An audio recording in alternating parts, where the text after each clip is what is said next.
Hi ആൾ, നമ്മുടെ exam പ്രിപ്പറേഷന് വേണ്ടിയിട്ടുള്ള video ആണ്. നമ്മൾ പ്രീവിയസ് ഇയറിലെ ക്വസ്റ്റ്യൻ പേപ്പർ വെച്ചിട്ട് നിങ്ങൾക്ക് അറിയാം ലോജിസ്റ്റിക്സ് 50 മാർക്കിനാണ് വരിക. അപ്പോൾ എങ്ങനെയൊക്കെയാണ് എക്സാം എഴുതുന്നത്, പ്രീവിയസ് ഇയറിലെ ക്വസ്റ്റ്യൻ പേപ്പറിൽ മെയിൻ ആയിട്ട് വരുന്ന ക്വസ്റ്റ്യൻസ് ഏതൊക്കെയാണെന്നുള്ളത് ഒന്ന് നോക്കാൻ വേണ്ടിയിട്ടാണ് നമ്മൾ ഈ വീഡിയോ സെറ്റ് ചെയ്തിട്ടുള്ളത്. ഓക്കെ, നമുക്ക് ക്വസ്റ്റ്യൻസിലേക്ക് കടക്കാം. പ്രീവിയസ് ഇയറിൽ നമുക്ക് വന്നിട്ടുള്ള ക്വസ്റ്റ്യൻസ്, റിപ്പീറ്റഡ് ക്വസ്റ്റ്യൻസ് ആണ് നമ്മളിതിൽ അനാലിസിസ് ചെയ്യുന്നത്. ലോജിസ്റ്റിക്സിനെ സംബന്ധിച്ച് നിങ്ങൾക്ക് അറിയാം, പേപ്പർ കുറച്ച് സിമ്പിളാണ്. 50 മാർക്കിനുള്ള പേപ്പറാണ് ഉണ്ടായിരിക്കുക. എപ്പോഴും നിങ്ങൾ എഴുതുന്ന സമയത്ത് സ്കോറിനനുസരിച്ച് എഴുതാൻ ശ്രമിക്കുക കേട്ടോ. ഓക്കെ, നമുക്ക് ഫസ്റ്റ് ക്വസ്റ്റ്യൻ വരുന്നത് application of supply chain management. Important ആയിട്ടുള്ള ഭാഗമാണ് SCM എന്നുള്ളത്. ടൂൾസ് ഏതൊക്കെയാണ്, ചലഞ്ചസ് ഏതൊക്കെയാണ് എന്നുള്ളതാണ്. അതിൽ SCM എന്താന്ന് നമുക്കറിയാം. Sourcing, production, inventory, transportation and delivery activities ഒക്കെ ഉൾപ്പെടുന്നതിനാണ് എന്ത് പറയാ, സപ്ലൈ ചെയിൻ മാനേജ്മെന്റ് എന്ന് നമ്മൾ പറയുന്നത്. അത് എന്തിനാണ്, എങ്ങനെയാണ് ഉപയോഗിക്കുന്നത്? ലോജിസ്റ്റിക്സ് എന്ന വാക്ക് തന്നെ നമ്മൾ ഫസ്റ്റ് ചാപ്റ്ററിലൊക്കെ നോക്കിയത് തന്നെയാണ്. നമ്മൾ ട്രാൻസ്പോർട്ടേഷൻ ഉപയോഗിക്കുന്നതാണ്. സോ അതിന്റെ ടൂൾസും അതിന്റെ ആപ്ലിക്കേഷൻസും ഏതൊക്കെയാണ്? നമ്മൾ അതിന് ERP ആയിട്ട് യൂസ് ചെയ്യാറുണ്ട്.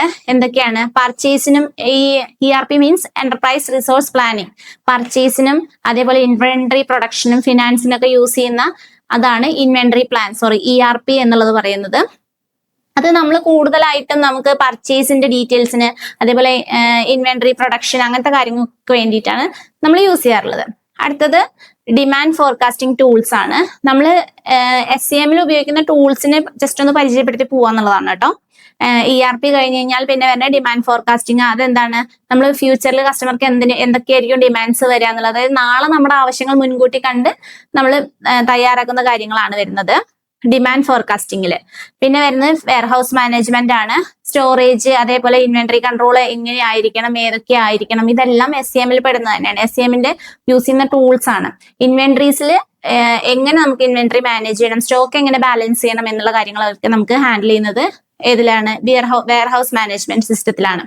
ട്രാൻസ്പോർട്ടേഷൻ മാനേജ്മെന്റ് സിസ്റ്റത്തിൽ നമ്മൾ പ്ലാനുകൾ, റൂട്ടുകൾ ഒക്കെ മോണിറ്റർ ചെയ്യുക. വെഹിക്കിൾസ് പോകുന്നത് ഏത് സമയത്ത് എത്തണം, എങ്ങനെ എത്തണം എന്നുള്ളതൊക്കെയാണ് TMS അഥവാ ട്രാൻസ്പോർട്ടേഷൻ മാനേജ്മെന്റിൽ വരുന്നത്. പിന്നെ RFID ആൻഡ് ബാർകോഡ് ടെക്നോളജിയിൽ നമ്മൾ യൂസ് ചെയ്യുന്നത് കൂടുതലായിട്ടും എന്താണ്? റേഡിയോ ഫ്രീക്വൻസി ഐഡന്റിഫിക്കേഷനും അതുപോലെ ട്രാക്ക് ചെയ്യാൻ വേണ്ടിയിട്ട് നമ്മൾ എവിടെ എത്തി, ട്രാൻസ്പോർട്ടേഷൻ എവിടെ എത്തി എന്നുള്ള കാര്യങ്ങളിലൊക്കെയാണ് RFID. പിന്നെ ബാർകോഡ് ടെക്നോളജി നിങ്ങൾക്ക് അറിയാവുന്ന തന്നെയാണ്. നമ്മൾ എങ്ങനെയാണ് വിസിബിലിറ്റി എങ്ങനെയൊക്കെയാണ് വരുന്നത്, അത് ട്രാക്ക് ചെയ്യാൻ തന്നെയാണ് എന്തിന് ബാർകോഡ് ടെക്നോളജി നമ്മൾ യൂസ് ചെയ്യുന്നത്. ഓരോ ടെക്നോളജിക്ക് അനുസരിച്ചായിരിക്കും. ഇപ്പൊ നമ്മൾ ടെക്നോളജി വളർന്നതുകൊണ്ട് ലോജിസ്റ്റിക്സ് കുറച്ചും കൂടി നമുക്ക് ആക്സസ് ചെയ്യാനും ട്രാക്ക് ചെയ്യാനും എളുപ്പമാണ്. സോ അതിന്റെ ടെക്നോളജിയും ടൂൾസും ആണ് പരിചയപ്പെട്ടു പോകുന്നത്. ഇലക്ട്രോണിക് ഡാറ്റ ഇന്റർചേഞ്ച് എന്ന് പറയുന്നത് എന്താണ്? നമുക്ക് ഡാറ്റാസ് ഒക്കെ ക്രോഡീകരിക്കാനും അതേപോലെ ഡാറ്റാസ് മനസ്സിലാക്കാനൊക്കെ യൂസ് ചെയ്യുന്ന ടൂളാണ്.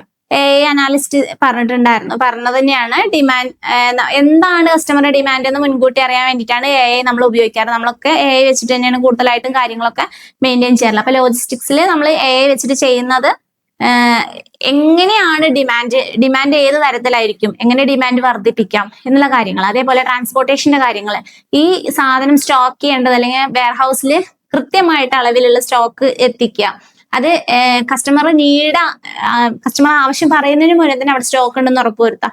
ഇതൊക്കെ നമുക്ക് AI വെച്ചിട്ട് നാളെ എന്ത് സംഭവിക്കും തന്നെ നമുക്ക് ഇന്ന് പ്രഡിക്റ്റ് ചെയ്യാൻ കഴിയുന്ന ഒരു മേഖല. അതാണ് SCMൽ നമ്മൾ എന്ത് ചെയ്യുന്നത്, ടൂൾസ് ഉപയോഗിക്കുന്നത് അതിനു വേണ്ടിയിട്ടാണ്. റൂട്ടൊക്കെ നോക്കാൻ വേണ്ടിയിട്ട്, അതേപോലെ റിസ്കുകൾ, ഭാവിയിൽ മീൻസ് നാളേക്ക് വരുന്ന ലോസുകൾ, മേ ബി ഇപ്പൊ നമ്മൾ കാലാവസ്ഥയൊക്കെ പറയുമ്പോൾ ചിലപ്പോൾ മഴ പെയ്തേക്കാം. അതേപോലെ ഏതെങ്കിലും ഒരു തടസ്സങ്ങൾ ഉണ്ടാവുകയാണെന്നുണ്ടെങ്കിൽ അതെങ്ങനെ ഹാൻഡിൽ ചെയ്യണം, മെയിൻറ്റെയിൻ ചെയ്യണം, എങ്ങനെ പ്രോപ്പറായിട്ട് മെയിൻറ്റെയിൻ ചെയ്യണം എന്നുള്ളതൊക്കെ ഡിസിഷൻ എടുക്കാൻ വേണ്ടിയിട്ടൊക്കെയാണ് യൂസ് ചെയ്യുന്നത്. ചലഞ്ചസുകൾ, നമ്മൾ എന്തൊക്കെ ചലഞ്ചസുകളാണ് SCMൽ കൂടുതലായിട്ടും ഫോക്കസ് ചെയ്യാറുള്ളത്? ഗ്ലോബലായിട്ടുള്ള കോമ്പറ്റീഷൻ തന്നെയാണ്. ആഗോളത്തില് നമ്മൾ എപ്പോഴും എല്ലാ പ്രൊഡക്റ്റിനും എല്ലാ കാര്യങ്ങൾക്കും കോമ്പറ്റീഷൻ ഉള്ളതാണ്. ഡിമാൻഡ് അൺസർട്ടനിറ്റി, ഡിമാൻഡുകൾ എപ്പോഴും മാറും. ഇന്നത്തെ ഡിമാൻഡ് അല്ല നാളത്തെ ഡിമാൻഡ് അല്ല പിന്നീട് ഉണ്ടായിരിക്കുക. സോ ഡിമാൻഡിന്റെ അൺസർട്ടനിറ്റി എന്നുള്ളത്. സപ്ലൈ ഡിസ്ട്രപ്ഷൻ, കൂടുതലായിട്ടും സപ്ലൈയിൽ വരുന്ന തർക്കങ്ങൾ, അല്ലെങ്കിൽ കറക്റ്റ് ആയിട്ട് പ്രോപ്പറായിട്ട് സപ്ലൈ ചെയ്യാതിരിക്കുക, സപ്ലൈയിൽ വരുന്ന കുറെ ബുദ്ധിമുട്ടുകൾ, അതേപോലെ ഹൈ ട്രാൻസ്പോർട്ടേഷൻ കോസ്റ്റ്, ചാർജ് കൂടുതലാവുന്നത്, അതേപോലെ ഇൻവെന്ററി മാനേജ്മെന്റ് പ്രോബ്ലം, നമ്മൾ ഇൻവെന്ററി പ്രോപ്പറായിട്ട് സ്റ്റോക്ക് ഇല്ലാതിരിക്കുക, ഒരു സാധനത്തിന് പകരം മറ്റൊരു സാധനം കൊടുത്തയക്കുക, അതെല്ലാം ഇൻവെന്ററിയിൽ വരുന്ന പ്രോബ്ലംസ് ആണ്. പിന്നെ ലാക്ക് ഓഫ് ഇൻഫർമേഷൻ ഷെയറിങ്. നമ്മൾ കൃത്യമായിട്ട് ഇൻഫർമേഷൻ കസ്റ്റമർക്കാണെങ്കിലും നമുക്കാണെങ്കിലും ഇൻഫർമേഷൻ ഫ്ലോയിൽ വരുന്ന ഡിഫറൻസ്, എൻവയോൺമെന്റ് കൺസേൺ, പെട്ടെന്ന് കാലാവസ്ഥയിൽ പരിസ്ഥിതിയിൽ വരുന്ന വ്യത്യാസങ്ങൾ, ടെക്നോളജിക്കൽ ഇംപ്ലിമെന്റേഷൻ കോസ്റ്റ്. നമ്മൾ കൂടുതലായിട്ടുള്ള അഡ്വാൻസ്ഡ് ടെക്നോളജി ഉപയോഗിക്കുമ്പോൾ അഡ്വാൻസ്ഡ് ആയിട്ട് കോസ്റ്റ് എമൗണ്ട് കൂടുതലായിട്ട് യൂസ് ചെയ്യേണ്ടി വരും. അത് ചിലപ്പോൾ നമ്മളെ സപ്ലൈ ചെയിനിൽ ബുദ്ധിമുട്ടുണ്ടാക്കുന്ന രീതിയിൽ നമുക്ക് എന്ത് വരാറുണ്ട്, കോസ്റ്റ് മറ്റു കാര്യങ്ങളും വരാറുണ്ട്. സോ ഇതൊക്കെ ചലഞ്ചസ് ആണ്. നിങ്ങൾക്ക് നിങ്ങളുടേതായ രീതിയിൽ നിങ്ങൾ എന്ത് ചെയ്യാം, എക്സ്പ്ലെയിൻ ചെയ്യാം. ഇതിൽ വരുന്ന ടൂൾസ് നിങ്ങൾ ജസ്റ്റ് ഓർത്ത് വെക്കുക. പോയിന്റ് ആയിട്ട് ഞാൻ നോട്ട്സിൽ കൊടുത്തിട്ടുണ്ടായിരുന്നു. സോ പോയിന്റ്സ് നിങ്ങൾ നോട്ട് ചെയ്ത് വെക്കുക. എന്നിട്ട് നിങ്ങളുടേതായ രീതിയിൽ എക്സ്പാൻഡ് ചെയ്ത് എഴുതാം. മാർക്ക് നോക്കിയിട്ട് നിങ്ങൾ ആൻസർ ചെയ്യാൻ ശ്രമിക്കുക കേട്ടോ. SEM ടൂൾ എന്തിനു വേണ്ടിയിട്ടാണ്? എഫിഷ്യൻസി ഇംപ്രൂവ് ചെയ്യാനും കസ്റ്റമർ സർവീസ്. നമ്മൾ എപ്പോഴും ലോജിസ്റ്റിക്സിൽ ഏറ്റവും കൂടുതൽ ഫോക്കസ് ചെയ്യുന്നത് കസ്റ്റമർ സാറ്റിസ്ഫാക്ഷൻ ആണ്. സോ പിന്നെ പ്രോഫിറ്റ് എന്നുള്ളത്, കമ്പനിയുടെ പ്രോഫിറ്റ് ഉണ്ടാക്കി കൊടുക്കുക എന്നുള്ളത്, അതേപോലെ ഓർഗനൈസേഷന്റെ ട്രസ്റ്റ് ബിൽഡ് ചെയ്യുക എന്നുള്ളതൊക്കെ നമ്മൾ SEMന്റെ ടൂൾ യൂസ് ചെയ്യുന്നതുകൊണ്ട് നമ്മൾ എക്സ്പെക്ട് ചെയ്യുന്ന കാര്യങ്ങളാണ്. സോ ജസ്റ്റ് ഒന്ന് കൺക്ലൂഡ് ചെയ്ത് കൊടുക്കുകയും ചെയ്യാം കേട്ടോ. അടുത്ത ഭാഗം വരുന്നത് activities related to logistic management cycle. Logistic management ഒരു സൈക്കിൾ പോലെയാണെന്ന് നമ്മൾ പറഞ്ഞിട്ടുണ്ടായിരുന്നു. എന്തുകൊണ്ടാണ്? Consistent inter related activities ensuring the right products reach customer at right place right time. നമ്മളെപ്പോഴും 6 വെച്ചൊരു പ്രിൻസിപ്പിൾസ് ഒക്കെ പഠിച്ചിട്ടുണ്ടായിരുന്നു. എപ്പോഴും കസ്റ്റമർക്ക് റൈറ്റ് ആയിട്ടുള്ള പ്രൊഡക്റ്റ് റൈറ്റ് ടൈമിൽ റൈറ്റ് പ്ലേസിൽ എത്തിച്ചു കൊടുക്കാൻ കഴിയുകയാണെങ്കിൽ, അതും അവർ ഉദ്ദേശിക്കുന്ന കോസ്റ്റിൽ എത്തിച്ചു കൊടുക്കുമ്പോഴാണ് നമ്മളെപ്പോഴും ലോജിസ്റ്റിക് മാനേജ്മെന്റ് വിജയിക്കുന്നത്. സോ അതെപ്പോഴും ശ്രദ്ധിക്കേണ്ട കാര്യം, നിങ്ങൾ തന്നെ ആലോചിക്കുക. നിങ്ങളൊരു പ്രൊഡക്റ്റ് ഓർഡർ ചെയ്യുന്ന സമയത്ത് നിങ്ങൾ വിചാരിക്കുന്ന പൈസയ്ക്ക്, അതായത് അതിന്റെ റീസണബിൾ പ്രൈസിൽ നിങ്ങൾ വിചാരിക്കുന്ന സ്ഥലത്ത് ആ സാധനം കിട്ടുമ്പോഴാണ് നിങ്ങൾ സാറ്റിസ്ഫൈഡ് ആവുന്നത്. കസ്റ്റമർ അങ്ങനെ ആവുമ്പോഴാണ് സാറ്റിസ്ഫൈഡ് ആവുള്ളൂ, നമ്മൾ എന്ത് ചെയ്യുള്ളൂ, ബിസിനസിന് ഗ്രോത്ത് ഉണ്ടാവുള്ളൂ. സോ മേജർ ആയിട്ടുള്ള ആക്ടിവിറ്റീസ് നമ്മൾ എപ്പോഴും ഫോക്കസ് ചെയ്യുന്ന കസ്റ്റമർ സർവീസ് തന്നെയായിരിക്കും. ലോജിസ്റ്റിക്സിന്റെ ഏറ്റവും ഇമ്പോർട്ടന്റ് ആയിട്ടുള്ള കാര്യം കസ്റ്റമർ ഫീഡ്ബാക്ക്, കസ്റ്റമർ സാറ്റിസ്ഫാക്ഷൻ ആണ്. കസ്റ്റമർക്ക് കൊടുക്കുന്ന സർവീസുകൾ ഐഡന്റിഫൈ ചെയ്യുക, കസ്റ്റമർ എന്താണ് ആവശ്യം എന്നുള്ളത് ഐഡന്റിഫൈ ചെയ്യുക, എൻഷുർ ചെയ്യുക, ടൈമിൽ അത് എത്തിച്ചു കൊടുക്കാൻ ശ്രമിക്കുക, സർവീസ് മെയിൻറ്റെയിൻ ചെയ്യാം. പ്രൊഡക്റ്റ് സെലക്ട് ചെയ്യുന്ന സമയത്ത് എന്താണ്, സ്യൂട്ടബിൾ ആയിട്ടുള്ള പ്രൊഡക്ട്സ്, ക്വാളിറ്റി ഉള്ളത്, ക്വാണ്ടിറ്റി ഉള്ള പ്രൊഡക്ട്സുകൾ സെലക്ട് ചെയ്യുക. സ്റ്റോറേജ്, അതേപോലെ ട്രാൻസ്പോർട്ടേഷൻ എന്നിവ ഉണ്ടാവുമെന്ന് ഉറപ്പുവരുത്താം. പിന്നെ ഡിമാൻഡ് ഫോർകാസ്റ്റിംഗിൽ പ്രഡിക്റ്റ് ചെയ്യുക ഫ്യൂച്ചറിൽ വരുന്ന ഡിമാൻഡ്. ഇപ്പോൾ ഐഫോണുകൾ മുമ്പ് ഉപയോഗിക്കുന്നതിനേക്കാൾ കൂടുതൽ ഇപ്പോൾ ഉപയോഗിക്കുന്നത് എന്തുകൊണ്ടാണ്? നമ്മൾ ആ പ്രൊഡക്റ്റിന് ഡിമാൻഡായി. ഇപ്പൊ എല്ലാവരുടെയും കയ്യിലും ഐഫോൺ ഉണ്ട്. സോ അതൊരു കാഷ്വൽ യൂസ് പോലെ. അപ്പൊ ഡിമാൻഡ് എപ്പോഴും നമ്മൾ നാളെ എന്തായിരിക്കും ആവശ്യം എന്നുള്ളത് പ്രഡിക്റ്റ് ചെയ്യാൻ വേണ്ടിയിട്ടാണ് ഡിമാൻഡ് ഫോർകാസ്റ്റിംഗ് നമ്മൾ എപ്പോഴും യൂസ് ചെയ്യുന്നത്. പിന്നെ പ്രൊക്യൂർമെന്റ്, നമ്മൾ എപ്പോഴും മെറ്റീരിയൽസ്, ഒരു സാധനം ഉണ്ടാക്കാനുള്ള റോ മെറ്റീരിയൽസ് സ്റ്റോക്ക് എത്തിക്കാൻ, അല്ലെങ്കിൽ അതിന്റെ സപ്ലൈസുമായിട്ട് ഒരു കണക്ഷൻ നമ്മൾ എപ്പോഴും ഹാൻഡിൽ ചെയ്ത് വെക്കണം. ഇൻവെന്ററി മാനേജ്മെന്റ് നേരത്തെ പറഞ്ഞ കേസ് തന്നെയാണ്. ലോജിസ്റ്റിക്സിലെ ഏറ്റവും ഇമ്പോർട്ടന്റ് ആയ ഭാഗങ്ങളാണ് ടൈം മാനേജ്മെന്റ്, ഇൻവെന്ററി മാനേജ്മെന്റ്, അതേപോലെ പ്രൊക്യൂർമെന്റ് എന്നുള്ളതൊക്കെ. ഇൻവെന്ററി എപ്പോഴും സ്റ്റോക്ക് ചെയ്ത്, ഓവർ സ്റ്റോക്കും അണ്ടർ സ്റ്റോക്കും എപ്പോഴും ഫ്ലോപ്പ് ആവുള്ളൂ. സോ നമ്മൾ കറക്റ്റ് ആയിട്ടുള്ള സ്റ്റോക്ക്, കറക്റ്റ് പ്രൊഡക്റ്റ് സ്റ്റോക്ക് ചെയ്ത് വെക്കാൻ ശ്രമിക്കാം. വെയർ ഹൗസിംഗ് ആൻഡ് സ്റ്റോറേജ്, കൃത്യമായി നമ്മളൊരു വെയർ ഹൗസ് ഉണ്ട്, ഒരുപാട് സാധനമൊക്കെ സ്റ്റോർ ചെയ്യാൻ പറ്റും. പക്ഷെ അത് കുറച്ച് ഉള്ളിലേക്കാണ്, നമുക്ക് എത്തിപ്പെടാൻ പറ്റുന്ന ഭാഗത്തല്ല, അല്ലെങ്കിൽ അത് ട്രാൻസ്പോർട്ടേഷൻ ബുദ്ധിമുട്ടുള്ള ഒരു ഏരിയയാണ്. അത് നമുക്ക് എന്തായിരിക്കില്ല, പ്രോപ്പർ ആയിരിക്കില്ല. അതേപോലെ വെയർ ഹൗസ് ഉണ്ട്, പക്ഷെ സ്പേസ് കുറവാണ്, നമുക്ക് എന്തായിരിക്കില്ല, പ്രോപ്പർ ആയിരിക്കില്ല. അപ്പൊ അങ്ങനത്തെ കാര്യങ്ങളെല്ലാം നമ്മൾ ശ്രദ്ധിക്കേണ്ട കാര്യങ്ങൾ, എപ്പോഴും ഇമ്പോർട്ടന്റ് ആയിട്ടുള്ള ഭാഗങ്ങളാണ്. Transportation and distribution, logistic information system. Logistic information നമ്മൾ കളക്ട് ചെയ്യുക, പ്രോസസ്സുകളൊക്കെ കറക്റ്റ് തന്നെയല്ലേ നടക്കുന്നത്? കാരണം ഒരു ഭാഗത്ത് നമ്മൾ ഒരു സാധനം, ഒരു കസ്റ്റമർ ഒരു നീഡ് ആവശ്യം വരുന്നു, ഇൻഫർമേഷൻ കിട്ടുന്നു, അത് നമ്മൾ എന്ത് ചെയ്യുക, നോട്ട് ചെയ്യുന്നു, റെക്കോർഡ് ചെയ്യുന്നു, അത് പാസ് ചെയ്യുന്നു, ആ പ്രൊഡക്ഷൻ ടീമിന് പാസ് ചെയ്യുന്നു. പ്രൊഡക്ഷൻ ടീമിൽ നിന്ന് പ്രൊഡക്റ്റ് എന്ത് ചെയ്യും, വെയർ ഹൗസിലേക്ക് പോകുന്നു. വെയർ ഹൗസിൽ നിന്ന് പ്രൊഡക്റ്റ് അവിടെ ഇല്ലെന്നുണ്ടെങ്കിൽ നമ്മൾ പ്രൊക്യൂർ മാനേജ്മെന്റിനെ എന്ത് ചെയ്യണം, കണക്ട് ചെയ്യണം. അതിനുശേഷം പ്രൊഡക്റ്റ് അവിടെ എത്തിയതിനു ശേഷം പ്രൊഡക്റ്റ് കറക്റ്റ് ആയിട്ട് വെയർ ഹൗസിൽ എത്തുന്നു, വെയർ ഹൗസിൽ നിന്ന് ട്രാൻസ്പോർട്ടേഷനിലേക്ക് എത്തുന്നു, കസ്റ്റമറുടെ കയ്യിലേക്ക് എത്തുന്നു. ഈ ഫ്ലോ കറക്റ്റ് അല്ല എന്നുണ്ടെങ്കിൽ എന്തായിരിക്കും, അവിടെ ലോജിസ്റ്റിക് കൃത്യമായിട്ടായിരിക്കില്ല പ്രവർത്തിക്കുന്നുണ്ടാവുക. അവിടെ നമുക്ക് എന്തായിരിക്കും, സ്റ്റോപ്പ് ആയിരിക്കും, നെഗറ്റീവ് സർവീസ് ആയിരിക്കും പ്രൊവൈഡ് ചെയ്യുന്നുണ്ടാവുക. ഇതിന്റെ ഇമ്പോർട്ടൻസ് എന്ന് പറയുന്നത് എന്താ, എപ്പോഴും നമ്മൾ കസ്റ്റമർ സാറ്റിസ്ഫാക്ഷൻ തന്നെയാണ് ഇമ്പോർട്ടന്റ്. SEM ആണെന്നുണ്ടെങ്കിൽ, ലോജിസ്റ്റിക് മാനേജ്മെന്റ് ആണെങ്കിലും കസ്റ്റമർ സാറ്റിസ്ഫാക്ഷൻ, കോസ്റ്റ് റെഡ്യൂസ് ചെയ്യുക. കാരണം നമ്മൾ പ്രീ പ്ലാൻഡ് ആണെന്നുണ്ടെങ്കിൽ എപ്പോഴും കോസ്റ്റ് റെഡ്യൂസ് ചെയ്യാൻ, നമ്മളെ കൊണ്ട് ഒരേ സ്ഥലത്തേക്കുള്ള സാധനങ്ങൾ ഒരു വണ്ടിയിൽ കൊടുത്തേക്കാണെങ്കിൽ വണ്ടി ചാർജ് ലാഭിക്കാം. അതേപോലെ സ്റ്റോർ ചെയ്യുന്ന കാര്യങ്ങൾ കൃത്യമായിട്ട് ഓരോ സ്പേസിലാണ് സ്റ്റോർ ചെയ്ത് വെച്ചിട്ടുള്ളതെന്നുണ്ടെങ്കിൽ അത് സമയം ലാഭിച്ച് നമുക്ക് കൃത്യമായിട്ട് കൊടുത്തയക്കാൻ പറ്റും. എൻഷുർ അൺഇൻറപ്റ്റഡ് സപ്ലൈ ഓഫ് ഗുഡ്സ് കൃത്യമായിട്ടുള്ള ഗുഡ്സ് തന്നെ കൊടുത്തയക്കുക എന്നുള്ളത്, അതായത് സാധനം മാറ്റി അയക്കാതിരിക്കുക.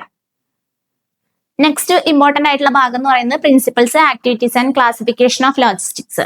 എന്താ ലോജിസ്റ്റിക്സ് എന്ന് പറഞ്ഞു കഴിഞ്ഞാൽ planning, implementation and control of efficient flow of storage and goods and service. നമ്മൾ കസ്റ്റമറുടെ കയ്യിലേക്ക് ഒരു സാധനം എത്തുന്നത്, കസ്റ്റമർ ഒരു സാധനം ആവശ്യപ്പെടുന്ന മുതൽ കസ്റ്റമറുടെ കയ്യിലേക്ക് ആ സാധനം എത്തുന്നത് വരെയുള്ള എല്ലാ പ്രോസസ്സും ഉൾപ്പെടുന്നതിന് നമ്മൾ എന്ത് പറയാ, ലോജിസ്റ്റിക്സ് എന്ന് പറയാം. കൃത്യമായിട്ട് പ്ലാനിങ് ഉണ്ടായിരിക്കണം, അത് ഇംപ്ലിമെന്റ് ചെയ്യണം, കൺട്രോൾ ചെയ്യണം, അത് എഫിഷ്യന്റ് ഫ്ലോ ആണെന്ന് ഉറപ്പുവരുത്തണം. ഇത്രയും കാര്യങ്ങൾ ഉൾക്കൊള്ളിച്ചുകൊണ്ടായിരിക്കണം എന്തുണ്ടായിരിക്കുക, നമ്മുടെ ലോജിസ്റ്റിക് മാനേജ്മെന്റ് വർക്ക് ചെയ്യുന്നുണ്ടായിരിക്കുക. നമ്മൾ നേരത്തെ പറഞ്ഞിട്ടുണ്ടായിരുന്നു പ്രിൻസിപ്പൾസിന്റെ കാര്യം.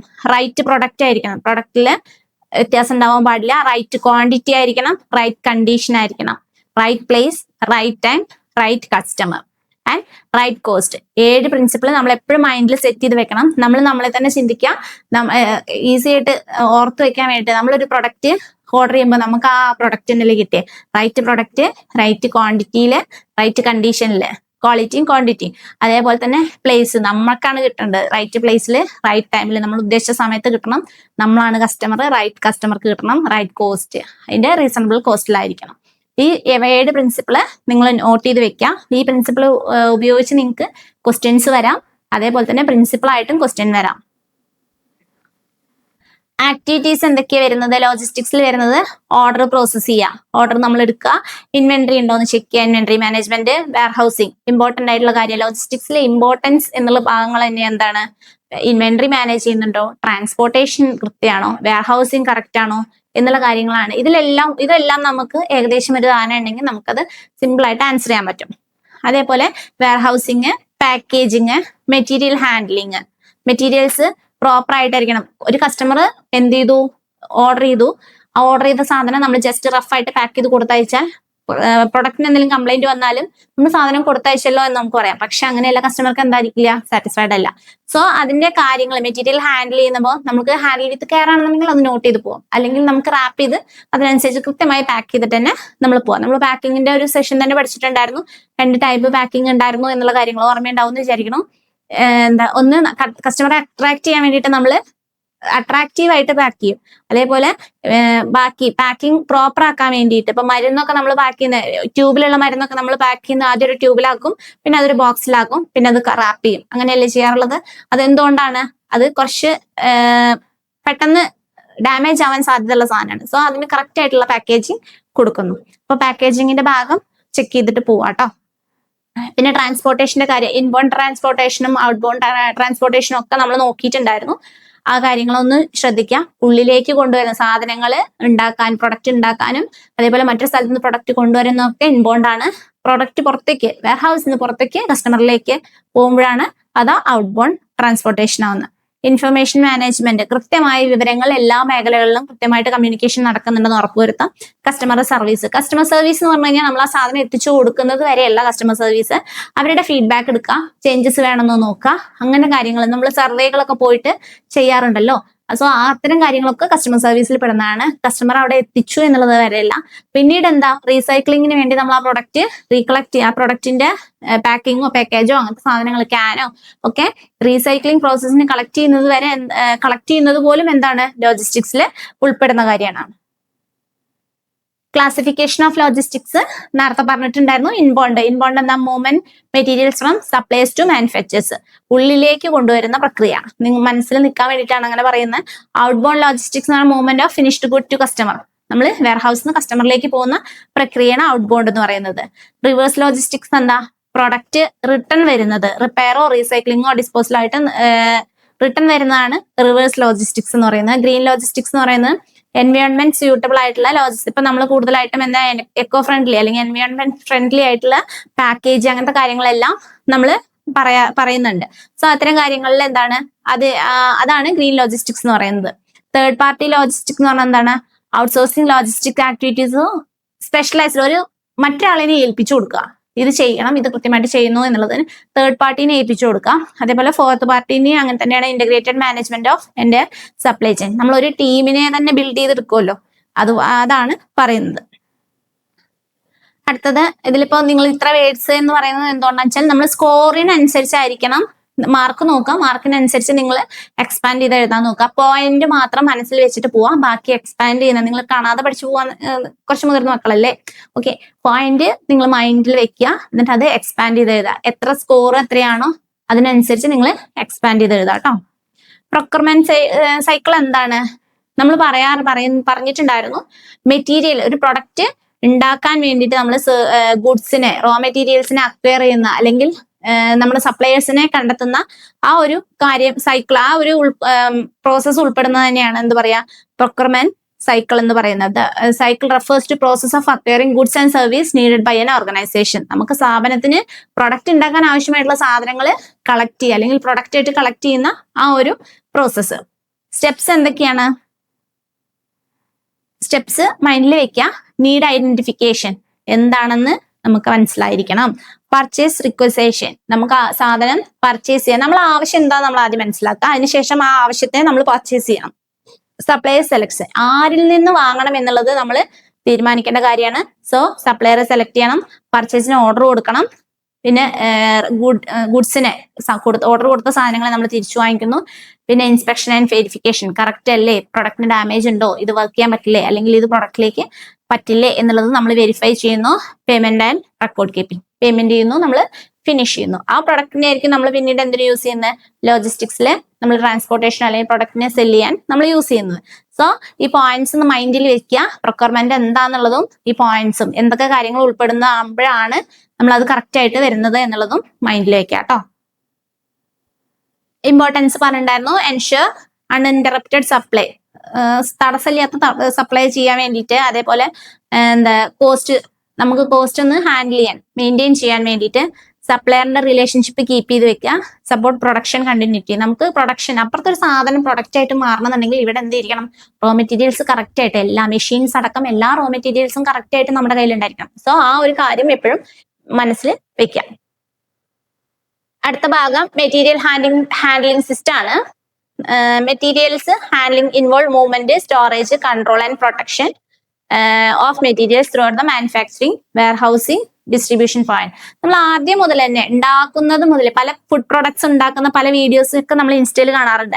അത് ചിലപ്പോൾ നമുക്ക് കാണുമ്പോൾ അയ്യേ എന്നുള്ള രീതിയിലാണ്. പക്ഷെ നമ്മൾ ആദ്യം ഉണ്ടാക്കുന്നത് മുതൽ കസ്റ്റമറിലേക്ക് എത്തുന്നത് വരെയുള്ള എല്ലാ ഭാഗത്തും നമ്മൾ എന്ത് ചെയ്യണം, മെറ്റീരിയൽ ഹാൻഡിൽ ചെയ്യുന്ന അതിന്റെ പ്രോപ്പർ ആയിട്ടുള്ള വേയിലായിരിക്കണം. അതായത് ചില മെറ്റീരിയൽസ് റഫായിട്ട് ഹാൻഡിൽ ചെയ്യുന്നുണ്ടാവും, ചിലത് എന്താണെന്ന് വെച്ച് കഴിഞ്ഞാൽ നമ്മൾ സോഫ്റ്റ് ആയിട്ട് ഹാൻഡിൽ ചെയ്യേണ്ട കാര്യങ്ങൾ ഉണ്ടാവും. ചില ഓരോ സ്റ്റെപ്സിലും ഓരോ തരത്തിലാണ് വരുന്നത്.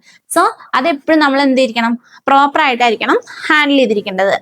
അതിൽ വരുന്ന ഹാൻഡ്ലിംഗ് സിസ്റ്റങ്ങളിൽ വരുന്നതാണ് കൺവേയേഴ്സ്. നമ്മളിപ്പോ ലോജിസ്റ്റിക്സിൽ കൂടുതലായിട്ടും നമുക്കറിയാം, ഇപ്പോൾ എയർപോർട്ട്, അതേപോലെ ഷിപ്പ് യാർഡിലൊക്കെ കൂടുതലും മെറ്റീരിയൽസ് നമ്മൾ ചിലവര് മുമ്പൊക്കെ എന്ന് വെച്ചാൽ ആളുകൾ ലിഫ്റ്റ് ചെയ്യുക അല്ലെങ്കിൽ പൊക്കി എടുത്ത് കൊണ്ടുപോവുക, അല്ലെങ്കിൽ ഇപ്പൊ ആന പോലുള്ള അല്ലെങ്കിൽ കുതിര പോലെ അങ്ങനത്തെ സാധനങ്ങളും കൊണ്ട് മൃഗങ്ങളെയും കൊണ്ട് നമ്മൾ ട്രാൻസ്പോർട്ടേഷൻ ചെയ്യുന്നു. ഇപ്പൊ നമ്മൾ അഡ്വാൻസ് ടെക്നോളജി യൂസ് ചെയ്യുന്നത്. നിങ്ങൾ എയർപോർട്ടിലും അതുപോലെ ഷിപ്പ് യാർഡിലൊക്കെ കണ്ടിട്ടുണ്ടാവും. മൂവീസ് ചിലർ നേരിട്ട് കണ്ടിട്ടുണ്ടാവും, ചിലർ മൂവീസെങ്കിലും കണ്ടിട്ടുണ്ടാവും. പല മെഷീൻസ് യൂസ് ചെയ്തിട്ട് അല്ലെങ്കിൽ പല വെഹിക്കിൾസ് പോലുള്ള ഉപകരണങ്ങൾ ഉപയോഗിച്ചിട്ട് നമ്മൾ എന്ത് ചെയ്യാറുണ്ട്, ക്രെയിന്, നമ്മൾ വാഹനങ്ങളൊക്കെ പൊക്കാൻ വേണ്ടി ഉപയോഗിക്കുന്നതാണ്. നമ്മൾ കൊച്ചിയിൽ പോയിരുന്നവരൊക്കെ വിഴിഞ്ഞം പദ്ധതിയിലൊക്കെ കണ്ടിട്ടുണ്ടാവും ക്രെയിൻ വെച്ച് പൊക്കുന്നത്. അതേപോലെ അവിടെ പല മെറ്റീരിയൽസ് നിങ്ങൾ കണ്ടിട്ടുണ്ടാവും. കൺവേയേഴ്സ് എന്ന് പറഞ്ഞാൽ എന്താണ്, ഒരു ബെൽറ്റ് വെച്ചിട്ട് നമ്മൾ മൂവ്മെന്റ് ചെയ്യുന്നത്. വിമാനത്താവളത്തിലൊക്കെ ബാഗേജ് ഇങ്ങനെ നമ്മളിങ്ങനെ മൂവ് ചെയ്യില്ലേ, ആ ഒരു സംഭവത്തിനാണ് കൺവേയേഴ്സ് എന്ന് പറയാ. പിന്നെ ഫോർക്ക് ലിഫ്റ്റ്സ് എന്ന് പറഞ്ഞു കഴിഞ്ഞാൽ നമ്മളിങ്ങനെ ഒരു കനം കൂടിയ സാധനമൊക്കെ നമ്മൾ ലിഫ്റ്റ്സ് പോലെ, ക്രെയിനിന്റെ മറ്റൊരു മെഷീൻ പോലെ ലിഫ്റ്റ് പോലെ നമ്മൾ പൊക്കി മറ്റൊരു മെഷീനിൽ വെച്ച് പോവാറുണ്ട്. പിന്നെ ക്രെയിൻസ്, പിന്നെ ഓട്ടോമേറ്റഡ് ഗൈഡഡ് വെഹിക്കിൾസ്, നമ്മള് ഒരാൾ ഇരുന്നിട്ട് ഓടിച്ചിട്ട് ബാക്കിൽ ഒരു ഉന്തുവണ്ടി അല്ല, ഒരു ഓട്ടോറിക്ഷയൊക്കെ കവർ ചെയ്യാത്തൊരു ഓട്ടോറിക്ഷയുടെ ലുക്കിൽ ഒരു വണ്ടി പോകുന്നത് കണ്ടിട്ടില്ലേ, അത് റിമോട്ടിലും നമുക്ക് യൂസ് ചെയ്യാൻ പറ്റും. ആ ഒരു അത്തരം vehicle, robotic handling system, robot ഉപയോഗിച്ചിട്ടുള്ള സിസ്റ്റംസ്, ഇതൊക്കെ എന്ന് വെച്ചാൽ മെറ്റീരിയൽസ് നമ്മൾ ട്രാൻസ്പോർട്ടേഷനും അതേപോലെ ഒരു സ്ഥലത്ത് നിന്ന് മറ്റൊരു സ്ഥലത്തേക്ക് മാറ്റാനൊക്കെ യൂസ് ചെയ്യുന്ന വെയർഹൌസിലും അതുപോലെ ഇതുപോലത്തെ സ്ഥലങ്ങളിലൊക്കെ ഉപയോഗിക്കുന്ന തരം മെഷീൻസും അതേപോലെ ഹാൻഡ്ലിംഗ് സിസ്റ്റംസും ആണ്. നിങ്ങൾക്ക് ജസ്റ്റ് ഒന്ന് അറിവിലേക്ക് ജസ്റ്റ് ക്വസ്റ്റ്യൻ വരികയാണെങ്കിൽ നിങ്ങൾക്ക് ഇത് എഴുതാൻ വേണ്ടിയിട്ടാണ് കേട്ടോ. സോ അതൊന്ന് ശ്രദ്ധിക്കാം. ഒബ്ജക്റ്റീവ്സ്, ലക്ഷ്യങ്ങൾ, റെഡ്യൂസിങ് ഹാൻഡ്ലിംഗ് കോസ്റ്റ്.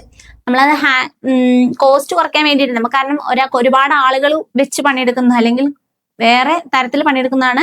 അത് എന്താണ് കോസ്റ്റ് കുറയ്ക്കാൻ വേണ്ടിയിട്ടാണ് യൂസ് ചെയ്യുന്നത്. ഇംപ്രൂവ് വർക്ക് പ്ലേസ് സേഫ്റ്റി, കുറച്ചും കൂടി സേഫ് ആണ്. വെയിറ്റുള്ള സാധനങ്ങളൊക്കെ ആളുകളുടെ മേലിലേക്കൊക്കെ മറ്റു വീഴുമ്പോഴുള്ള ബുദ്ധിമുട്ടുകളൊക്കെ നമുക്ക് ഒഴിവാക്കാൻ പറ്റും. ഇതൊക്കെ എന്താ വെച്ചാൽ ഓട്ടോമാറ്റിക് സാധനങ്ങളാണ്. പിന്നെ ഇൻക്രീസ് പ്രൊഡക്ടിവിറ്റി കൂട്ടും. 10 ആള് ചെയ്യുന്ന കാര്യം ഒരു മെഷീൻ വെച്ച് ചെയ്യാം, അല്ലെങ്കിൽ 100 ആള് ചെയ്യേണ്ട കാര്യം ഒരു മെഷീൻ വെച്ചിട്ട് ചെയ്യാം. മിനിമൈസ് മെറ്റീരിയൽ ഡാമേജ് കുറവായിരിക്കും, കാരണം എടുത്ത് നമ്മൾ സൂക്ഷ്മമായിട്ടായിരിക്കും അത് ചെയ്യുന്നുണ്ടാവും. പതിയെ ചെയ്യുന്ന പ്രോസസ്സുകളായിരിക്കും. വീഴ, തട്ട് അങ്ങനത്തെ കാര്യങ്ങളൊക്കെ കുറവായിരിക്കും. ഇംപ്രൂവ് ഇൻവെന്ററി കൺട്രോൾ സിസ്റ്റം കൂടുതലും മെച്ചപ്പെട്ടതായിരിക്കും കേട്ടോ. ബെനിഫിറ്റ്സ് നമുക്കറിയാം, ഫാസ്റ്റ് ആയിട്ട് മൂവ് ചെയ്യാം, പിന്നെ കൂടുതൽ സാധനങ്ങൾ പോവും, ബെറ്റർ യൂട്ടിലൈസേഷൻ, സ്പേസ് നന്നായിട്ട് യൂട്ടിലൈസ് ചെയ്യാം, റെഡ്യൂസ് ലേബർ റിക്വയർമെന്റ്, ഒരുപാട് ആളുകൾ ആവശ്യമില്ല, ഇംപ്രൂവ്ഡ് ഓപ്പറേഷണൽ എഫിഷ്യൻസി, പെട്ടെന്ന് കാര്യങ്ങൾ ചെയ്യും, നമ്മൾ ആലോചിച്ച് ചെയ്യേണ്ട ആവശ്യമില്ല, കാരണം ഇത് റിമോട്ട് കൺട്രോളിലും റോബോട്ടിലും ഒക്കെ വർക്ക് ചെയ്യുന്ന സാധനങ്ങളാണ്. നമുക്ക് പെട്ടെന്ന് എന്ത് ചെയ്യാൻ പറ്റും, കാര്യങ്ങൾ പൂർത്തിയാക്കാൻ പറ്റും. മോഡേൺ ആയിട്ടുള്ള വെയർ ഹൗസിംഗിൽ ഇത് ഓട്ടോമേറ്റഡ് മെറ്റീരിയൽസ് ഉപയോഗിക്കുന്നതുകൊണ്ട് കുറച്ചും കൂടി വൃത്തിയായിട്ടാണ് ലോജിസ്റ്റിക് മാനേജ്മെന്റ് പ്രവർത്തിക്കുന്നത്. അടുത്തത് relevance of customer focus and customer service to customer satisfaction.